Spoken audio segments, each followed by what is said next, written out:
আজকে চলে এলাম চটপটে মজাদার আরও একটা রেসিপি নিয়ে।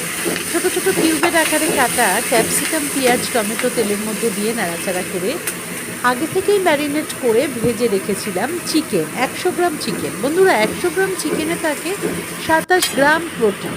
এটা বাচ্চাদের জন্য খুবই দরকার প্রোটিন খাওয়া, রেগুলার একটা।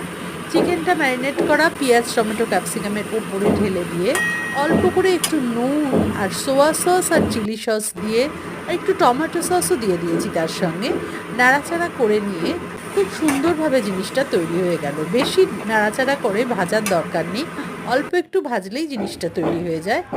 অবশেষে জিনিসটা ঢেলে দিয়ে আমার মনে পড়লো ফ্রিজে কিছু পেঁয়াজ পাতা রাখা ছিল ফ্রাইড রাইসের জন্য, সেটাও ধুয়ে কুচিয়ে নিয়ে একদম শেষে বাটির ওপরে অল্প একটু ছিটিয়ে দিলাম। জিনিসটা একটু প্রেজেন্টেবল হলে বাচ্চাদের খেতেও মন চাইবে, তাই না?